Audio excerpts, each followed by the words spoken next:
Good afternoon, tribe. So I had another topic that came up. I have many coming.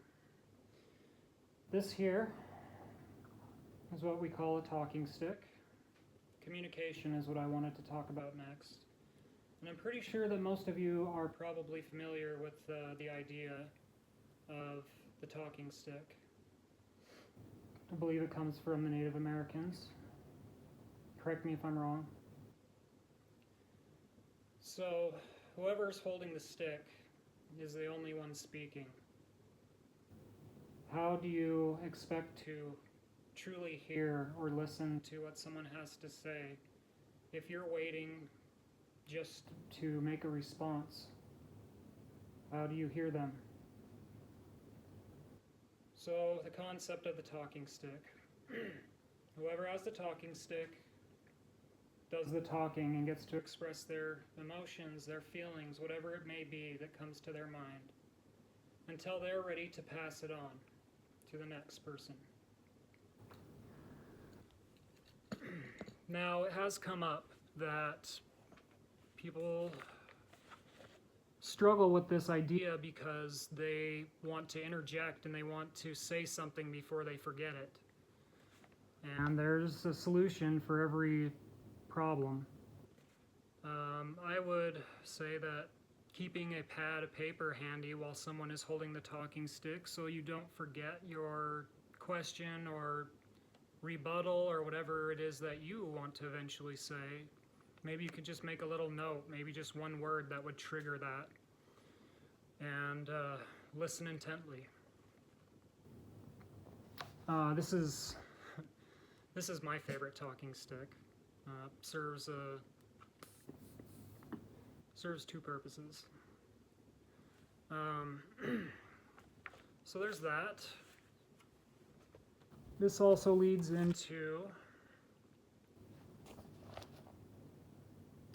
finding perfection in unperfection. So there's a story, I know I'm going to butcher this, but I'll try to get the idea across. The story of the farmer whose son fell off his horse and broke his leg. And the village was like, oh no, this is terrible. What are you going to do? What is he going to do? And isn't this awful? And the father said, maybe. And we'll say some weeks later, a war broke out. And they were collecting healthy and strong men to fight in this conflict. Well, they came to the farmer's property, and his son was of age, but he had broken his leg, and they couldn't send him off to war.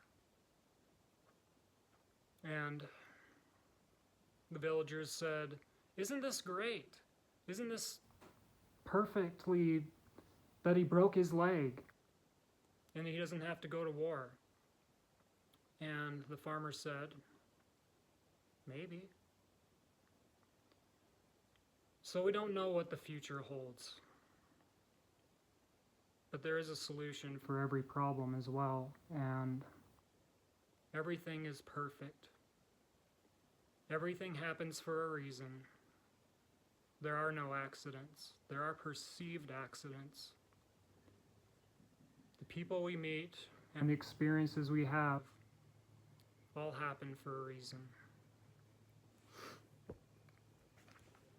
This also leads into something that is very dear to me and of the same topic of truth, facts, whatever you choose to call it. For those of you that are familiar with permaculture,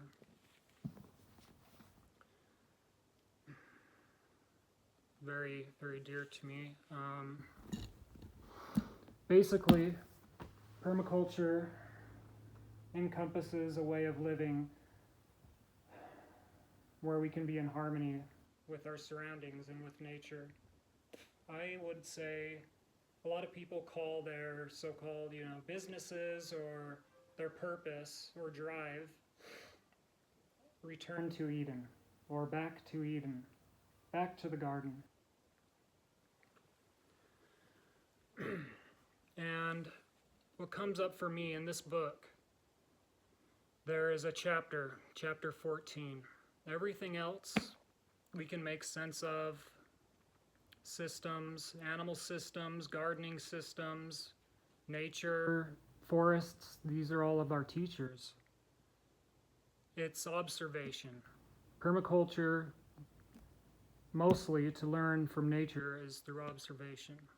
And it can teach us who we are and who we are not as well. But chapter 14 is the human system. And humans can be very complicated, as we all know. We all have our issues. How do we break that barrier, especially in a society that wants to keep us bound, wants to keep us dumbed down, blinded? If we are in a different situation, I mean, this is the past of how we once lived. I know that it is possible. No force on earth can keep that from happening if we choose it. The human element can become difficult, but I know there are all of you out there that feel the same way that I do, that feel that connection to our mother and want to figure these things out. And we've tried and tried, and there's places in the world where I'm sure it's working out, and it's not without its problems or perfection issue. Everything is perfect. So hopefully we could even start up. We used to have a group, and perhaps it's still even going. I want to be more involved in that as well. When it comes to permaculture. And there's so much love. There's so much love in our hearts and in this world. And if we understand who we are, that is freedom. That gives us the ability to choose. If we know who we are love. At our core, we are perfect love. Perfection, to me, is also what it means to me is wholeness. Be ye whole. Thank you for listening and giving me the opportunity to share. I know many of you understand these concepts, and sometimes we also need to be reminded. What is truly important?